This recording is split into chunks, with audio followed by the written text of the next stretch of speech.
இவ்விழாவிற்கு சிறப்பு விருந்தினராக கலந்து கொண்ட திரு கலைப்புலி எஸ் தானு அவர்களே, சத்யஜோதி பிலிம்ஸ் திரு தியாகராஜன் அவர்களே, கதை வசனகர்த்தாவில் புதிய அத்தியாயம் படைத்த டைரக்டர் திரு பாக்யராஜ் அவர்களே, பல்துறை வித்தகர் திரு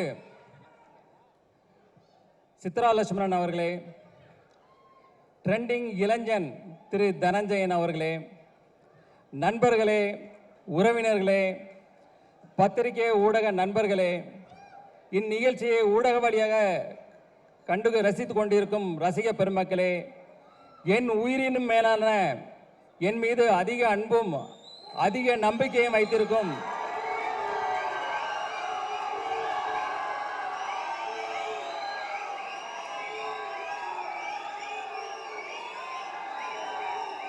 என் ரசிக பெருமக்களே, உங்கள் அனைவருக்கும் எனது அன்பான பணிவான வணக்கத்தை தெரிவித்துக் கொள்கிறேன்.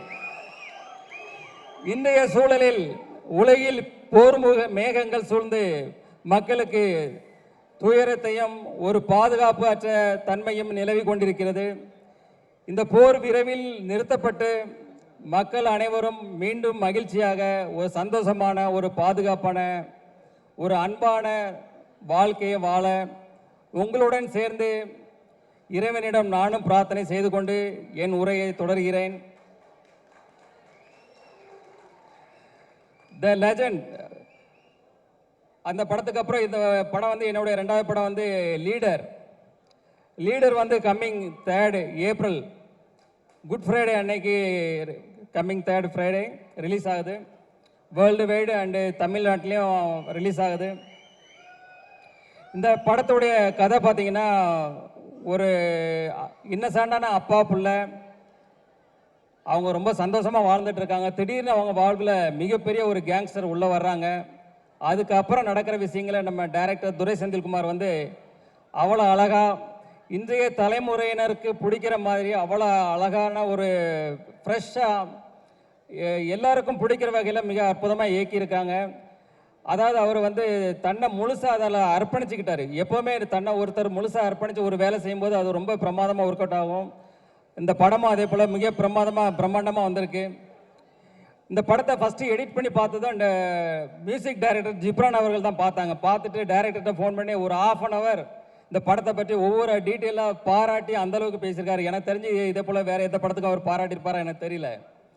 ஸோ அவருடைய இசையும் இந்த படத்தில் வந்து ஒரு குத்து சாங் அதே போல் எதுவும் கிடையாது. இது படத்தோட ட்ராவல், அதாவது ஸ்டோரியோட ட்ராவல் ஆகிற மாதிரியான சாங்ஸ் இதில் இருக்குது. அதுக்கான வரிகள் இருக்குது, அதுக்கான படப்பிடிப்பு எல்லாமே அதை நோக்கி பயணித்தோம். ஸோ அதுக்கான இசையை பிரமாதமாக பண்ணி கொடுத்துருக்கிறாரு. அடுத்தது நம்ம கேமராமேன் திரு வெங்கடேஷ் அவர்கள். அவர் வந்து பார்த்தீங்கன்னா அவர் கேட்ட லேட்டஸ்ட் டெக்னாலஜி, என்னென்ன லென்ஸ் வேணும், என்ன கேமரா வேணும், என்ன லைட்ஸ் வேணும், அதே போல் அவர் கேட்ட டெக்னாலஜி அத்தனையும் கொடுத்தோம். அதுக்குள்ள டெக்னீஷியன் அதை வந்து அவரை சிறப்பாக பயன்படுத்தி இந்த அவுட்புட் வந்து ரொம்ப பிரமாதமாக கொடுத்துருக்கிறாரு. இந்த படப்பிடிப்பு பார்த்தீங்கன்னா ஜார்ஜியா, ஜெய்ப்பூர், ஊட்டி, தூத்துக்குடி, சென்னைன்னு எல்லா இடத்துலையும் நடந்தது. அதை வந்து மிக அழகாக பிரம்மாண்டமாக படப்பிடிப்பு படுத்தி கொடுத்துருக்கிறாரு.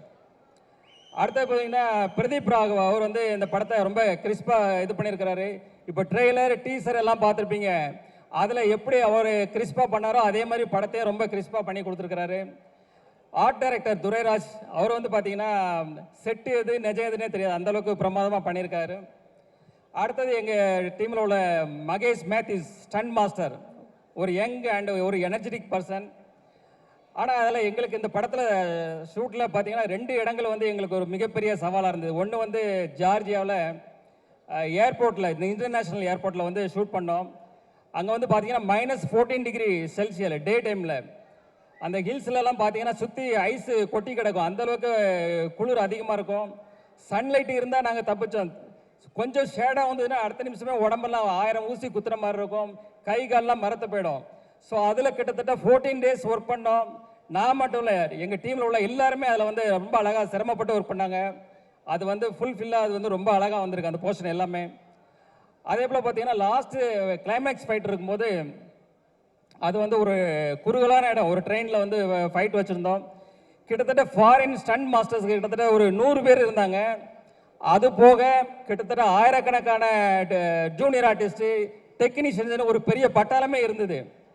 இந்த இடத்துல ஃபர்ஸ்ட் டே ஃபர்ஸ்ட் ஷாட் முடிஞ்சதுமே நான் என்னுடைய ப்ரொடக்ஷன் மேனேஜர் அம்பியாபதியை கூப்பிட்டேன். அம்பியாபதி, எத்தனை ஆம்புலன்ஸ் இருக்கு அப்படின்னு. அவர் சொன்னார், ஒன்னே ஒன்று இருக்கு சார். ஒன்றுலாம் பத்தாது, 2-3 வைங்க.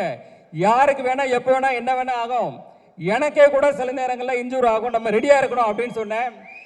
ஆனால் காட் கிரேஸ் ஒரு 10 டேஸில் வந்து பெருசாக யாருக்கும் இன்ஜூர் ஆகலை. சின்ன சின்ன இன்ஜூர் ஆச்சு. 10th டே எனக்கு காலில் ஒரு மிகப்பெரிய இன்ஜூர் ஆச்சு. அடுத்த நாள் ஷூட் பண்ண முடியுமா பண்ண முடியாதுன்ற அளவுக்கு ஒரு பெரிய ஒரு சூழ்நிலை இருந்தது.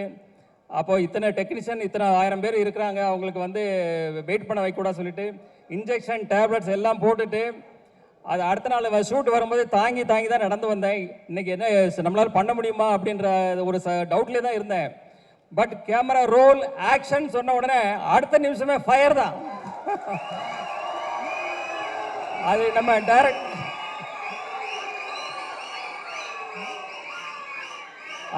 நம்ம டைரக்டர் சார் சொன்ன மாதிரி அந்த எனர்ஜி எங்கேருந்து வருது தெரியாது. அது காட் பிளஸிங், கடவுளுக்கு தான் நன்றி சொல்லலாம்.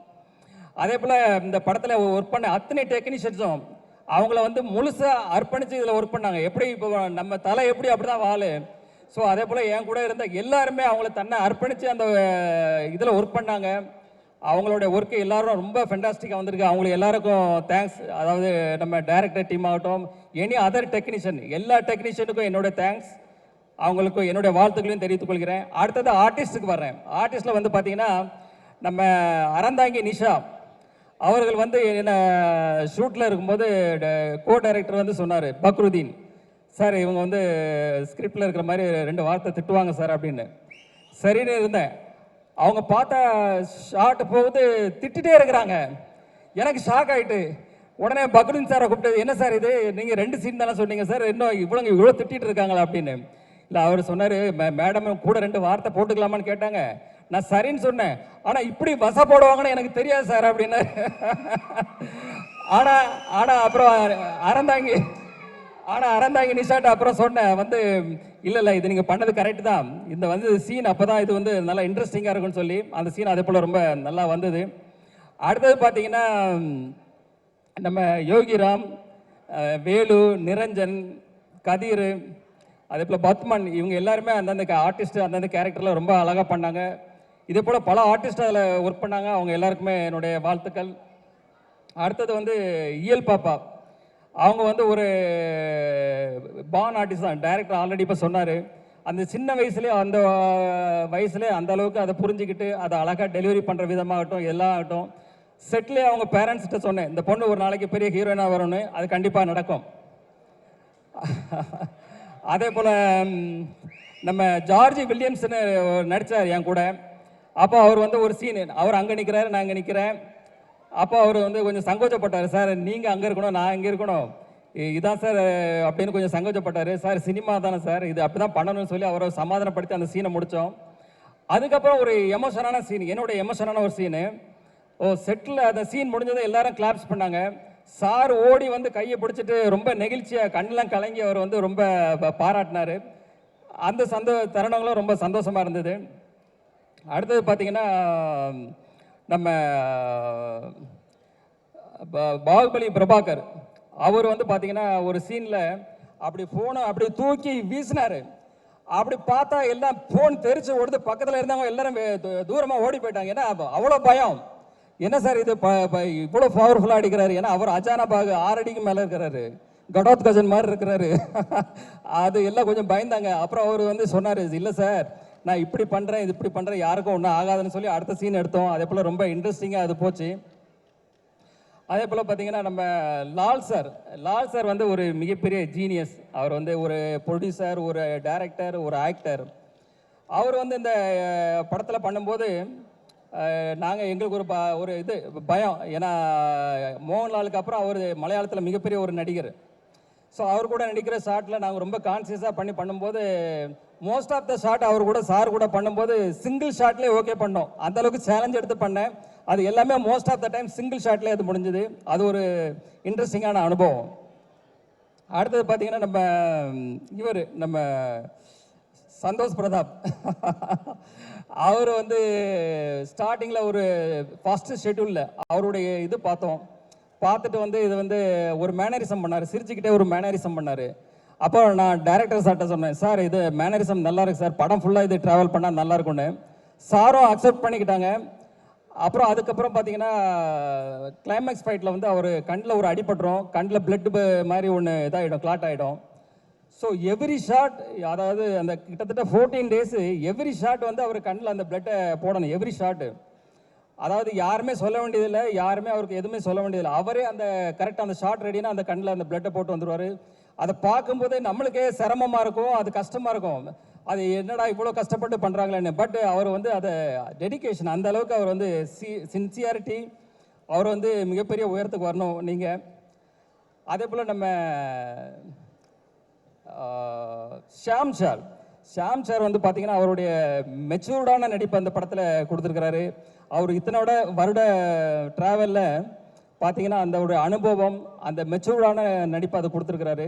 எனக்கு தெரிஞ்சு அவர் பண்ண கேரக்டரை வேறு யார் பண்ணாலும் இந்த அளவுக்கு நல்லா ஜஸ்டிஃபை பண்ணி இருக்க முடியுமான்றது எனக்கு ஒரு டவுட் தான். அதே போல் வந்து ஜார்ஜ் வில்லியம்ஸ் வேற இருந்தது. ரைட்டு. நம்ம வந்து அமிர்தா ஐயர்னு ஒருத்தவங்க பண்ணாங்க. அவங்க ஒரு சின்ன ரோலில், அதில் நல்ல ரோல் தான் அவங்களுக்கு, அமிர்தா ஐயர். ஆக்சுவலி அவங்க பார்த்தீங்கன்னா செட்டுக்கு வரும்போது வந்து ஒரு இன்னசென்ட்டாக இருப்பாங்க. அது வந்து சீன் பார்த்தீங்கன்னா மிகப்பெரிய சீனாக இருக்கும். இந்த சீனை அவங்களால எப்படி கன்சியூம் பண்ண முடியும், எப்படி பண்ண போகிறாங்கன்னு ஒரு பயத்தோடய நம்ம இருப்போம். ஆனால் அந்த சீனை ரொம்ப அழகாக நேர்த்தியாக பண்ணி எங்களை ஆச்சரியப்பட வச்சாங்க. அதே போல் ஒரு எமோஷனான ஒரு சீன் இருந்தது, அதுலேயும் வந்து அவங்க அழகாக பெர்ஃபார்மன்ஸ் பண்ணி அதை வந்து இப்போ எல்லாருடைய பாராட்டையும் பெற்றாங்க. அதே போல் ஐஸ்வர்யா லட்சுமி மேடம், அவங்க வந்து பார்த்திங்கன்னா ஐஸ்வர்யா மேடம் வந்து ஒரு முதிர்ச்சியான பண்பட்ட நடிப்பு, அதாவது அவங்களுடைய ஷெட்யூல் மோஸ்ட்லி எங்களுக்கு ஜெய்ப்பூரில் தான் இருந்தது. ஒரு முதிர்ச்சியான பண்பட்ட நடிப்பை ரொம்ப சிறப்பாக வெளிப்படுத்தினாங்க. ரியலி அது வந்து அவங்கள பாராட்டத்தக்கது.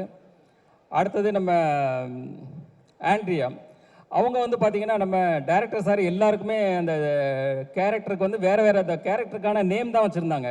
ஆனால் ஆண்ட்ரியா அவங்க வரும்போது மொத்தம் ஆண்ட்ரியானே சொல்லி எழுதி வச்சுருந்தாங்க. ஏன்னா அந்த கேரக்டருக்கு அவங்க பண்ணால் நல்லா இருக்கணும், அந்தளவுக்கு சார் வந்து மைண்டில் ஜஸ்டிஃபை பண்ணி வச்சுருந்தாங்க. அதை படம் பார்க்கும்போது எங்களுக்கு புரிஞ்சது, சார் சொன்ன மாதிரி அவங்க வந்து அதை கரெக்டாக ஜஸ்டிஃபை பண்ணி ரொம்ப அழகாக பண்ணியிருந்தாங்க. அடுத்தது நம்ம தலைவர் விடிவி கணேஷ் தான். அவர் வந்து பார்த்திங்கன்னா ஒரு சீன் எடுத்துகிட்டு இருக்கோம், ஒரு ரெண்டு பேருக்கு சேர்த்து ஒரு க்ளோஸ்அப்பு. சார் வந்து எடுத்துகிட்டு இருக்கிறாங்க, ஷார்ட்டு டேக்கு போயிட்டே இருக்கு, ஓகே ஆக மாட்டேங்குது. என்னென்னு பார்த்தா அவர் அடிக்கிற காமெடி நம்மளால் சிரிப்பை கண்ட்ரோலே பண்ண முடியல. அப்போ சார்கிட்ட ஒரு ரிக்வஸ்ட் பண்ணேன், சார் நான் வந்து கொஞ்சம் டைலாக் நான் பேசி முடித்ததும் அவருக்கு ஷிஃப்ட் பண்ணிவிடுங்க, அப்போ தான் இது ஒர்க் அவுட் ஆகும்னு சொல்லி அதே போல் பண்ணாங்க. அதுக்கப்புறம் அந்த ஷார்ட் ஓகே ஆச்சு. அதுக்கு விடிவி கணேஷ் சார் தான் தேங்க்ஸ் சொன்னேன். எத்தனை ஷார்ட் எடுத்தாலும் அவர் வந்து சலிக்காமல் நல்லபடியாக அதை முடிச்சு கொடுத்தாரு. அதே போல் பார்த்தீங்கன்னா லாஸ்ட்டு ஒரு இடத்துல வந்து அவர் வந்து அவர் ஒரு டைலாக்கை ஆரம்பித்து ஒரு இடத்துல முடிக்கணும், அதான் ஸ்கிரிப்ட்னா அவர் இன்னொன்றில் ஆரம்பித்து இன்னொன்றில் முடிப்பார். அடுத்த வாட்டி சரி, ஏன்னா அதுக்கப்புறம் நான் பேசணும், சரி இதில் ஆரம்பித்து இதில் முடிப்பார்னு பார்த்தா அப்போவும் மாற்றி பேசுவார், நம்ம ஒரு கன்ஃபியூஷன் ஆகிடுவோம். ஆனால் ஏன்னா அவர் ஒரு காமெடியில் இருப்பார், நம்ம ஒரு சீரியஸ் மூடில் இருப்போம் அந்த கேரக்டரு. ஸோ ஒரு காமெடியாக இருந்தால் நம்ம ஏதாவது ஒரு பிட்டை போட்டு நம்மளும் அதில் ட்ராவல் பண்ண முடியும். ஸோ அது வந்து பண்ண முடியாமல் போயிடுச்சு. பட் அவர்கிட்ட மிகப்பெரிய திறமை இருக்குது. அவர் ஒரு தயாரிப்பாளர், அவர் ஒரு நடிகர், நாளைக்கே ஒரு பெரிய டைரக்டர் ஆனாலும் ஆச்சரியப்படுறதுல. அவர் கூட ஒரு 2 சீனாவது அடுத்த படத்தில் ஒரு ஃபுல்லாக ஒரு ஜோவியலான ஒரு காமெடி ட்ராக் பண்ணணும்னு என்னுடைய ஆசை. அடுத்தது படத்தினுடைய ஹீரோயின் பாயல் ராஜ்புத். அவங்க வந்து தெலுங்கில் வந்து பார்த்தீங்கன்னா RX100, அப்புறம் வந்து Mangalavaaram, heroine centric film, 2 ஃபிலிமே பிளாக் பஸ்டர்ஸ். ஸோ நாங்கள் வந்து எங்கள் கதைக்கு சார் தேடும்போது சார் சொன்னாங்க வந்து ஒரு ஹோம்லியாகவும் இருக்கணும், ஒரு ஆக்ஷன் ஓரியன்ட் ஹீரோயினாகவும் இருக்கணும். ஸோ அதை ரெண்டுமே ஜஸ்டிஃபை பண்ணி ரொம்ப பிரமாதமாக பண்ணாங்க. ஸோ தமிழ் சினிமாவுக்கு வந்து அவங்க ஒரு இந்த பெர்ஃபார்மன்ஸ் வந்து ஒரு புதுசாக இருக்கும், எல்லாருக்கும் பிடிக்கணும்னு நினைக்கிறேன். ஃபைனலாக இந்த படத்தை வந்து வெற்றிமாறன் சார் அப்புறம் தனுஷ் சார்லாம் இப்போ ரீசெண்டாக பார்த்துட்டு இந்த படம் பிரமாதமாக இருக்குன்னு பாராட்டியிருக்காங்க.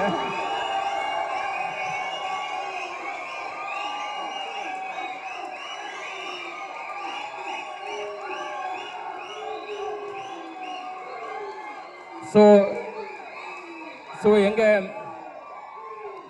எங்கள் படக்குழுக்கும் சரி எனக்கும் சரி இந்த படத்து மேலே மிகப்பெரிய நம்பிக்கை. இந்த படம் வந்து ஒரு ஜெயிலர் அளவுக்கோ ஒரு விக்ரம் அளவுக்கோ ஒரு லியோ அளவுக்கு வெற்றி படமாக அமையும். அதுக்கு எந்த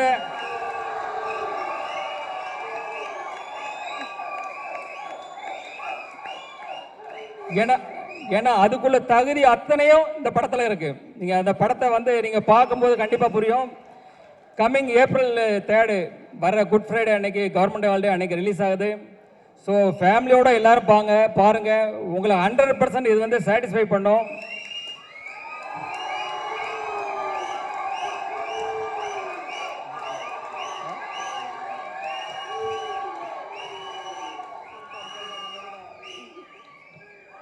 இந்த படத்து மேலே நாங்கள் வச்சிருக்க நம்பிக்கை, உங்கள் மேலே நாங்கள் வச்சிருக்க நம்பிக்கை, இந்த படம் வந்து மிகப்பெரிய பிளாக் பஸ்டர் படமாக அந்த ஆண்டலோட இருக்குன்றதை விட எங்களோட நம்பிக்கை.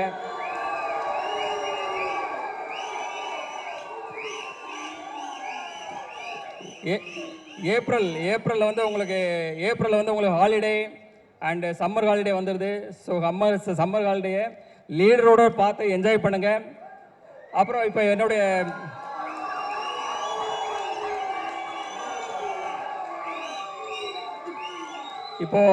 ஃபங்க்ஷன் நிறைவேறடைய இருக்கிறது.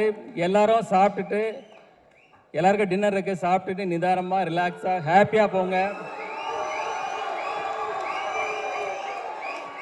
இந்த நிகழ்ச்சியை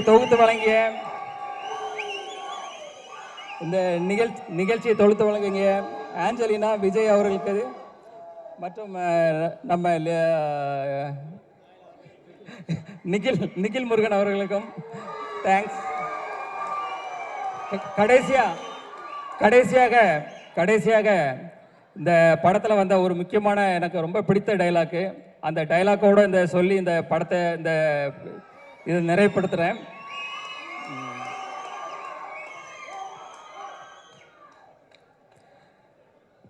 கடவுள் எந்த உதவியும் நேரடியாக செய்யறதில்லை. எல்லா நல்லதும் நல்ல மனிதர்கள் மூலமாக தான் நடக்கும். நாம அவங்கள தான் நம்பணும். நீங்க என்ன நம்புங்க.